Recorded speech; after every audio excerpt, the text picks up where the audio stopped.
நிறைய பேர் கொஞ்சம் லேட்டாக வந்தாங்க. அதுக்காக தான் பேசணுன்ற ஒரு கண்டிஷனில்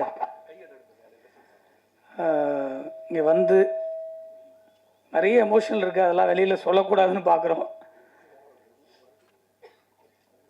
ஒரு நல்ல கதை தான் தமிழ் சினிமாவை உச்சத்துக்கு கொண்டு போகுது. அந்த நல்ல கதையை உருவாக்குவதற்கு ஒரு நல்ல தயாரிப்பாளர் இருந்தால் மட்டும்தான் அந்த படம் வெளிவரும். இல்லைன்னா எவ்வளோ பெரிய உச்சத்தில் இருக்கக்கூடிய நடிகனாக இருந்தாலும் நடிகையாக இருந்தாலும் எவ்வளோ பெரிய டெக்னீஷியனாக இருந்தாலும் அந்த படம் தடைப்பட்டு தான் இருக்கும்.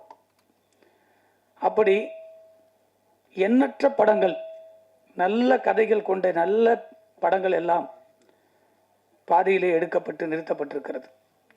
படத்தை முடித்துவிட்டு நிறுத்தப்பட்டிருக்கிறது.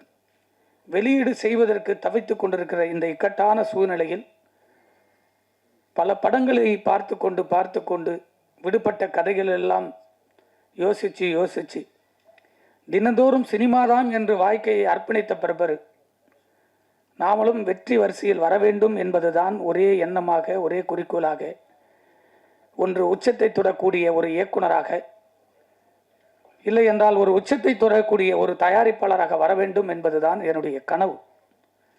வேறு எதுவுமே என்னுடைய நோக்கங்கள் இல்லை. நான் தயாரிப்பாளராக ஆவேன் என்பது ஒரு நாளும் நான் நினைத்து கூட பார்க்காத ஒரு தொழில். ஏனென்று சொன்னால், மறைந்த என்னுடைய குருநாதர் திரு கே சுபாஷ் அவர்கள் ஒரு அப்பாவாக, ஒரு அண்ணனாக, ஒரு நண்பனாக அவரிடத்திலே நான் பணியாற்றியிருக்கிறேன். தொடர்ந்து 7 ஆண்டுகள் 45 உதவி இயக்குநர்கள் அவரிடத்திலும் இருந்தும் வெளியே சென்ற பிரபவம். அவருடைய வழியிலே இவ்வளவு படங்கள் எடுத்திருக்கிறார், இவ்வளவு படங்களை வெளியிட்டிருக்கிறார். நாம் ஒரு இயக்குனராக வெளியே வரும்போது மிகவும் ஜாக்கிரதையாக சினிமாவை கையாள வேண்டும் என்பது அவரிடத்தில் இருந்ததான் நான் பயிற்சி எடுத்தேன். அப்பொழுது என்னுடைய மனதிலே தோன்றியது, ஒரு இயக்குனராக அவர் அலுவலகத்திலே வந்து செல்லாத எந்த ஒரு சினிமா கலைஞனும் இல்லை. இன்று இருக்கக்கூடிய முதலமைச்சர் உட்பட அவருடைய அலுவலகத்திலே நான் பார்த்திருக்கிறேன். அவர் சந்திக்காத மனிதர்களே இல்லை. அவர் கடைசி காலகட்டத்தில் என் மனதிலே ஒரு ஆழமான பதிவு வந்தது. இயக்குனராக மட்டுமே நான் வழி நடத்த வேண்டும் என்று எனக்குள்ளே ஒரு கேள்வியை எழுப்பிய பிறகு அவருடைய கஷ்டங்களை நேரடியாக பார்த்து இயக்குனராக மட்டும் இருந்தால் நாம் சந்தோஷமாக மட்டுமல்ல, நிம்மதியாக போய் தூங்கலாம் என்று நினைத்தேன். காரணம், 20 படங்களை தயாரித்த பிறகுதான் அவருடைய கஷ்டங்களை நான் உணர்ந்தேன். ஆனால் அந்த கஷ்டங்களை எல்லாம் அவரிடத்தில் நான் கேட்கும்போது சொல்லுவார், நாம் நேசித்து வந்த தொழில், நாம் எதையும் கொண்டு வரவில்லை. ஒரு இரவில் ஒரு வெற்றி வந்தால் எல்லாம் சரியாயிடு விடும்டா, நீ கவலைப்படாத, எனக்கு தெரியும் அப்படின்னுவார். சார், நீங்கள் ஒரு பெரிய ஜாம்பவான். உங்களுடைய படைப்பு சத்திரியன் என்கின்ற மாபெரும் ஆக்ஷன் படத்தை பார்த்து உங்களிடத்திலெல்லாம் வேலை செய்ய வேண்டும், உங்களெல்லாம் சந்திப்பேனான் என்று பல நாட்கள் சென்னையிலே நான் சுற்றிய காலங்கள் உண்டு. தயாரிப்பு வேணாம் சார், ஒன்லி டைரக்ஷன் பண்ணுவோம் சார் அப்படின்னு சொல்லும்போது கடைசி உதவி இயக்குனராக அவரிடத்தில் நான் பணி செய்தேன். அதுதான் எனக்கு முதல் இடத்தில் கொண்டு போய் சேர்த்தது. 45-60 உதவி இயக்குனர்கள் அவரிடத்தில் இருந்து கடந்து பிறந்தது நான் கடைசியாக சேர்ந்தவன். தொழிலை நேசித்து கொண்டே இருந்தால் அந்த தொழில் உன்னை கொண்டு போய் சேர்க்கும் என்று அவர்தான் எனக்கு அறிவுரை சொன்னார். ஆனால் அவருடைய அந்த தொழில் பக்தியை பார்த்து தயாரிப்பு வேண்டாம் என்று நான் நிலையாக இருந்தேன். அவர் காம்ப்ரமைஸில் தான் சொல்றாரு, கடுமையான நெருக்கடி ஒரு தயாரிப்பாளர்கிட்ட தான் இருக்கு. தயாரிப்பாளர் போடுகிற பணங்கள் அவருக்கான நிலையான ஒரு இடத்தை கொடுக்கவில்லை என்று அன்று நான் உணர்ந்தேன். ஆனால் அந்த காலகட்டத்தில் மதிப்பு, மரியாதை எல்லாம் ஒரு தயாரிப்பாளர்களுக்கு மட்டும்தான் இருந்தது. ஆனால் இப்ப 10 ஆண்டுகளுக்கு மேலாக தயாரிப்பாளர்களுக்கு மதிப்பு எதுவுமே இல்லை, மற்றவர்களுக்கு அனைவருக்குமே மதிப்பு இருக்கிறதை நான் உணர்ந்தேன். ஒவ்வொரு நாளும் உணர்ந்தேன், தயாரிப்பாளர் கடவுளால் நான் ஆக்கப்பட்டேன். எனக்கு அந்த நினைப்பே வந்ததில்லை. ஒரு ஒரு இயக்குனராக மட்டும் இருந்திருந்தால் இன்று என்னிடத்தில் ஒரு 20-25 கோடிகள் சொத்து இருந்திருக்கும். ஆனால் ஒரு தயாரிப்பாளராக தன்னைத்தானே தியாகம் பண்ணி தினந்தோறும் சம்பாதிக்கிறேன். சினிமாவில் எவ்வளோ வழிகள் இருக்கு. இன்னைக்கு 10,000 வந்தால் கூட நான் கதைக்காகவும் உணவுக்காகவும் என் தொழிலுக்காகவும் நான் முதலீடு செஞ்சுட்டு இருக்கேன். இது எதுவும் போய் சாப்பிடணும்னு அவசியமே இல்லை எனக்கு.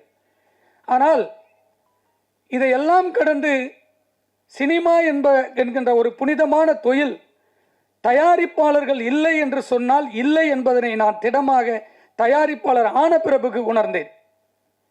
இதையெல்லாம் சொல்லுவதற்கு ஏன் என்று சொன்னால், இந்த படம் நான் பல காலகட்டங்களை கடந்த பிறகு 20-21 ஆண்டுகளை கடந்து பல படங்களை நான் பார்க்கிற போது, இருக்கிற பிரச்சனைகளை சந்திக்கிற போது, நான் எதிர்பார்க்காத இயக்குனர் சங்கத்தில் என்னை இணைத்து கொண்டவர் என் குருநாதர் வழியிலே. நான் குருநாதராக வேலை செய்யவில்லை என்று சொன்னாலும் அப்பாவாக, அண்ணனாக, நண்பனாக எப்பொழுதுமே என் மனதில் இருக்கக்கூடியவர் என் சுபாஷ் சாருக்கு பிறகு டைரக்டர் விக்ரம் சார் அவர்கள்.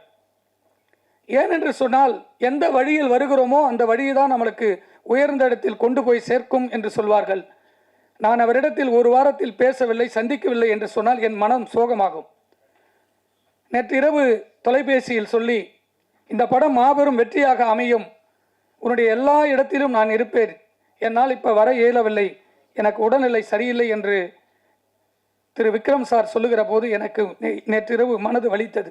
எவ்வளவு பெரிய இயக்குனர், அவருடைய வாழ்த்தெல்லாம் கிடைக்க வேண்டும் என்று மட்டும்தான் நான் அவரிடத்தில் இன்று வரை ஒரு குருவாக, அண்ணனாக, நண்பனாகவும் அவரிடத்தில் சென்று கொண்டிருக்கிறேன். ஆனால் இதையெல்லாம் ஏன் சொல்கிறேன் என்று சொன்னால், ஒரு சினிமா வெளிவருவதற்கான தடைகள் எவ்வளவோ இருக்கிறது. இந்த 20-21 ஆண்டுகளை கடந்த பிறகு நிறைய படங்களை பார்க்க ஆரம்பித்தேன். இயக்குனர் சங்கத்தில் 10 ஆண்டுகளுக்கு மேல் அப்படியே பதவியில் அப்படியே செல்ல செல்ல செல்ல என்னுடைய அனுபவத்தை கற்றுக்கொண்டேன். அந்த அனுபவம் எப்படி வந்தது என்று சொன்னால், நான் சினிமாவை நேசித்து என்னுடைய கிராமத்திலிருந்து நான் வந்தது அண்ணன் செல்வமணி அவர்களை சந்திக்க வேண்டும் என்பதுதான் எனக்கு கனவாக வந்தேன். 93 அவரை சந்திப்பதற்காக நான் வந்தேன். சந்திக்க முடிக்கவில்லை. திரும்ப +2 முடிச்சுட்டு அவரை சந்திக்க வேண்டும் என்று ஆவலோடு அவரை தொடர்பு கொள்வதற்கு எனக்கு வழி தெரியவில்லை. ஆனால் அவரிடத்தில் இருந்த கேமராமேன் அவர் வீட்டுக்கே நேரடியாக சந்தித்து, உங்கள் ஊர் பக்கத்தில் நான் இருக்கேன், அண்ணனை சந்திக்க வேண்டும் என்று கேட்டேன். அவரும் இந்தியில் பிஸியாக இருந்ததனால் 3 ஆண்டுகள் தொடர்பிலே நான் செல்ல முடியவில்லை.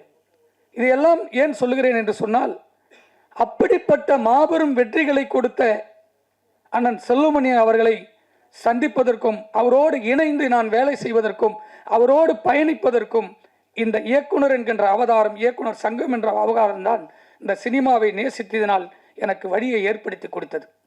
எந்த தொழிலை நாம் உண்மையாகவும் நேர்மையாகவும் நேசிக்கிறோமோ அந்த தொழில் ஒரு நாள் நம்மளை உச்சியில் கொண்டு போய் சேர்க்கும் என்பது என்னுடைய எண்ணம். அதன் பிறகு இந்த 4 ஆண்டுகளில் கொரோனா காலகட்டத்தில் சந்திக்காத பிரச்சனைகளை எல்லாம் இந்த கொரோனாவில் நான் சந்தித்தேன். அந்த சந்திப்பை ஒரு ஆரோக்கியமான சினிமாவுக்காக தியாகம் செய்தேன். அப்படி தியாகம் செய்கிற காலகட்டத்தில் தான் இந்த படத்தை ஒரே ஷெட்டில் முடித்திருக்கக்கூடிய என்னுடைய நண்பர் சுதாகர் அவர்கள் இந்த படத்தை என்னிடத்தில் வந்து சொன்னார். ஆனால் நான் ஒரு படத்தை முடிச்சுட்டு இருக்கேன், எனக்கு வழி தெரியல, இன்னும் 1 கோடி இருந்தால் முடிக்க முடியும்னு. அந்த ஹீரோ, அப்கமிங்கில் இருக்கிற ஹீரோ, எந்த ப்ராப்ளமே வராது, உனக்கு நான் எல்லாம் உதவி செய்கிறேன்னு சொல்லி அந்த படத்துக்காக இறங்கி முதன் முறையாக படத்தை பார்த்து எனக்கு இந்த படத்தில் ஏதோ ஒரு விஷயங்கள் இருக்குது என்று ஆழமாக பதிவு செய்து 5 தயாரிப்பாளர்களுக்கு இதை நான் ஆவணம் செய்தேன். அந்த 5 தயாரிப்பாளர்களும் கரண்ட்ல இருக்கிறவங்க. இந்த படம் வரும், கம்மியான பட்ஜெட்டு, நீங்கள் எடுத்து பண்ணுங்க, என்கிட்ட பணம் இல்லைன்னு ஓப்பனாகவே இன்னொருத்தரை உயர்த்த வேண்டும் என்பதற்காக அவரிடத்தில் நானே கொண்டு போய் சேர்க்க வேண்டும் என்று சொன்னேன். யாரும் முன் வரவில்லை. அதன் பிறகு சுதாவே வைத்து படத்தை முடித்து விடுவோம் என்று நான் எப்பொழுதும் மதிக்கக்கூடிய, எனக்கு அப்பாவாக இருக்கக்கூடிய இடத்தில் எப்பொழுதும் எனக்கு தமிழ் சினிமாவில் யாரெல்லாம் ஒருவர் நல்லவர்களுக்கு கை தூக்கி கொடுப்பார்கள், அந்த துணை எப்பொழுது வரும் என்று சொன்னால், உண்மையான நேர்மையான எண்ணங்களோடு செயல்பட்டால் கடவுள் ஏதோ ரூபத்தில் நம்மளுக்கு எத்தனை சேர்ப்பார். அப்படி கடவுள் ரூபத்தில் வந்தவர்தான் திரு மகேந்திரகுமார் அவர்கள். அந்த படத்தை முடிப்பதற்கு தொடர்ந்து 3 ஆண்டுகள் போராடி ஒரு பணத்தையும் ரெடி செய்துவிட்டு ஒரு நடிகனையும் நடிகையும் தேடி அலைவது இருக்கிறதே, கொடுமையினுடைய உச்சம். உதாரணத்துக்கு அந்த படத்தினுடைய நடிகர் அசோக் செல்வன் எத்தனை படங்கள், அவரும் ஒரு படம் தயாரிச்சிருக்காரு. அந்த படத்துல எவ்வளவு பிரச்சனை அவங்களுக்கும் தெரியும். அப்படிப்பட்டவரை முதலில் சந்திக்க வேண்டும் என்று நேரடியாக சந்தித்து எவ்வளவு பேலன்ஸ் இருக்கோ அப்படியே எடுத்து போய் கையில கொடுத்துட்டு டேட்டு கேட்டு வந்தேன். 4 வருஷம் முடிச்ச படத்தை பணத்தை கொடுத்துட்டு நிறுத்தின பிற்பாடு 7 மாசம் டேட்டுக்காக வெயிட் பண்ண. அவரு டேட்டு கொடுத்த பிற்பாடு நடிகையுடைய டேட்டு பிரச்சனை. இன்னைக்கு அவருக்கு 2 கோடி சம்பளம் இருக்கலாம். அன்னைக்கு கொடுத்த பணம் 31 லட்சம். 31 லட்சம் இன்னைக்கு பேங்க் வட்டி போட்டா கூட 1 கோடி ரூபாய் வட்டியாச்சு. இன்னைக்கு 2 கோடி 3 கோடி அவர் சம்பளம் சொல்றாரு. வாங்கட்டும், சந்தோஷம். ஒரு இயக்குனரும் ஒரு தயாரிப்பாளர்னா எந்த நடிகையே கிடையாது.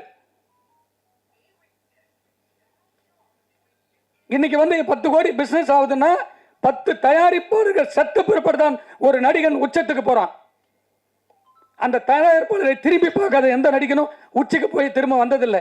கீழே உழுந்து கண்ணுக்கு முன்னாடியே பார்த்திருக்கோம் எவ்வளவு நடிகர் நடிகைகளை. இதுக்காக போராடி டைரக்டர் அழகா சொல்லிட்டு போட்டார் அழகபெருமாள் சார். அவருடைய படைப்பெல்லாம் பார்த்து பிரமிப்பில் வந்தேன். அவருக்கெல்லாம் அசிஸ்டண்டா சேரணும். அந்த உணர்வு தாங்க தமிழ் சினிமா. ஒரு இயக்குனர் இத்தனை வருஷம் போராடி ஒரு படம் எடுத்து வச்சிருக்காரு. இந்த இயக்குனர் கதை சொல்லி உனக்கு பிடிச்சதானே இந்த படத்துக்கு நடிக்க வந்தீங்க. ஒரு 2 மணி நேரம் 1.5 மாசமா சொல்லிட்டு இருக்கோம். சொல்றோன்னு ஒரு நாள் பதில் இல்லை. ஒரு தயாரிப்பாளர்கள் பணம் கொடுத்தால் மட்டும்தாங்க ஒரு நடிகன் ஷூட்டிங் ஸ்பாட்டுக்கே வர முடியும். வீட்டில இருந்து கிளம்பி வர கார் வரைக்கும், பெட்ரோல் இருந்து கேரவன்ல இருந்து தங்கறதுல இருந்து சாப்பாடுல இருந்து வீட்டுக்கு போற வரைக்கும் ஒரு தயாரிப்பாளருக்கு கொடுக்குற பணம் உனக்கு யாரு? உங்க அப்பா அம்மா கொடுக்கலையே. நீ கல்யாணத்துக்கு அப்புறம் உங்க அப்பா அம்மாவுக்கு ஒரு கார் வாங்கி கொடுக்குறிய, யாருடைய பணம்? ஒரு தயாரிப்பாளர் கொடுத்த பணம். அவங்க எத்தனை சொத்து தாலி தவிர எல்லாத்தையும் வித்து கொடுக்குறாங்க யாருக்கு தெரியும்? ஒரு நடிகன் இந்த படத்துக்கு ப்ரொமோட் பண்ணோம். நான் டெய்லியும் அப்டேட் பார்த்துட்டே இருக்கேன். சூப்பர் ஸ்டார் எல்லா படத்துலையும் நின்று இன்னைக்கு வரைக்கும் உச்சது. அவர் வரணும்னு அவசியமே இல்லை. வீட்டில் உட்கார்ந்துட்டு இருந்தா கூட அந்த படம் சூப்பர் ஹிட். ஒவ்வொரு படத்துக்கு நிற்கிறாரு, வாழ்த்துறாரு. அதுக்கு அடுத்து எல்லா படத்துலையும் ப்ரொமோஷன்ல பார்க்குற ஒரே ஒரு அடுத்த சூப்பர் ஸ்டார் விஜய் மட்டும்தான். எல்லா ரசிகர்கள் சந்திர கண்டென்ட் பேசுறாரு, ஒரு படத்தை கொண்டு போய் சேர்க்கிறாரு. அதுக்கப்புறம் பார்க்குறேன் தனுஷ் ஒவ்வொரு படத்திலையும் முன்னாடி நிற்கிறார். ஒரு படம் வெளிவரத்துக்கும் முழு பொறுப்பு, முழு சுதந்திரமோ, முழு உரிமையோ, பல கோடிகளை சம்பாதிக்க போறது ஒரு நடிகன் மட்டும்தான். இது இந்த படத்துக்காக பேசலங்க. எனக்கு நிறைய ஹீரோக்கள் இருக்காங்க, டெய்லி உட்காந்து சாப்பிட்டுக்கிட்டு இருக்கேன். அவங்களும் எல்லாம் இறங்கி இந்த படம் வெளியே வரணும்னு போராடுறாங்க. லாஸ்டா ஒரு படம் பார்த்தங்க, வாஸ்கோட காமான்னு ஒரு படம். அவர் ஒரு 6 வருஷமா ஒரு படத்தை வரணும்னு ஒவ்வொரு நாளும் பேசுறாரு. இன்னைக்கு கூட போய் இந்த ஃபங்க்ஷனுக்கு வருது, ஒரு ப்ரொமோஷன் சாங் விடுறதுக்காக ஓடுறாப்புல ஒரு ஹீரோ. ஒரு இயக்குனருக்கு பெரிய பக்கபலமே ஒரு நடிகர்கள். இவங்கெல்லாம் இருந்தாதான் ஒரு தயாரிப்பாளர்களுக்கு ஒரு பெரிய உத்வேகம் வரும். இதெல்லாம் ஏன் சொல்றேன்னா, ஒரு படம் வெற்றி படம் அமைந்த புறப்படும். இந்த வெற்றியை கொண்டாட போறது, இந்த படத்துக்கு அப்புறம் எனக்கு 2 கோடி சம்பளம் கொடுன்னு கேட்கிறாப்புலன்னா இந்த வெற்றி படத்தினால தான். இந்த வெற்றி படத்தை இயக்கி இருக்கக்கூடிய பாலாஜி நல்ல படம் எடுக்கலையானா உனக்கு எப்படி 2 கோடி வரும்? அடுத்த படம் எனக்கு 25 கோடி, ஓடிடியில் 15 கோடி, நான் 5 கோடி கொடுக்குறேன், எடுத்துட்டு போங்க படத்தையே. சொல்லலாம், வாயில சொல்லிட்டு போகலாம் 20 கோடி 10 கோடின்னு.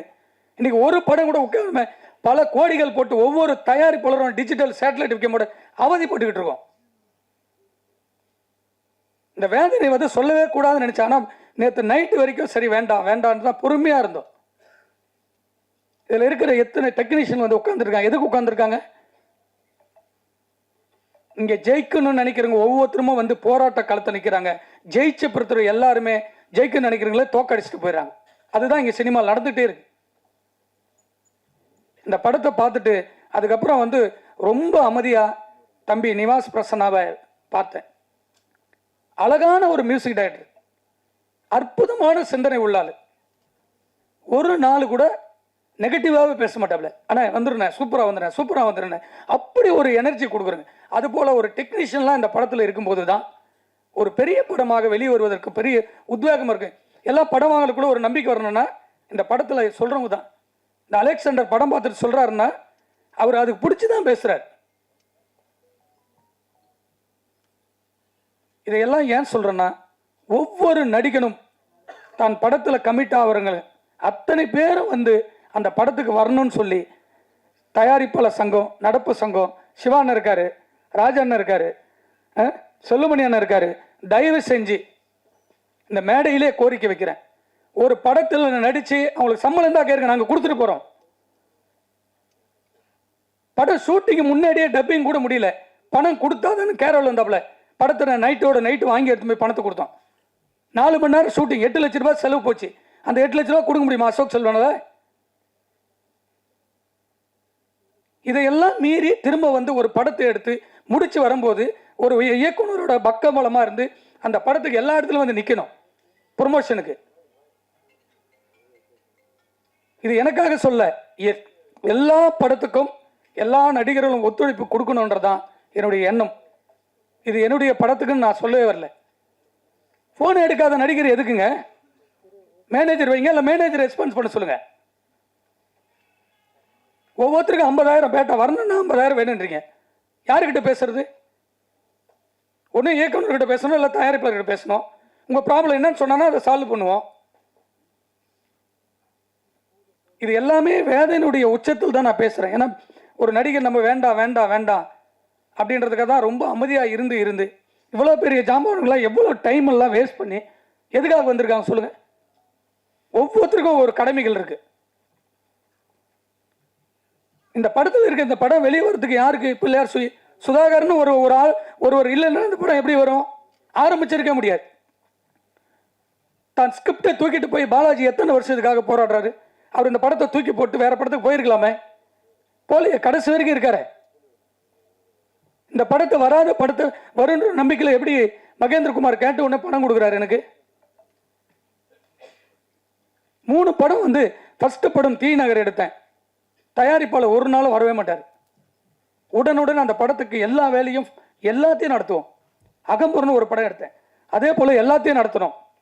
அதுக்கப்புறம் காசே தான் கிடையாது. அந்த ப்ரொடியூசர் வரவே மாட்டார். படத்தை பண்ணி கையில் கொடுத்து அந்த படத்தை ரிலீஸ் வரைக்கும் நிற்போம்.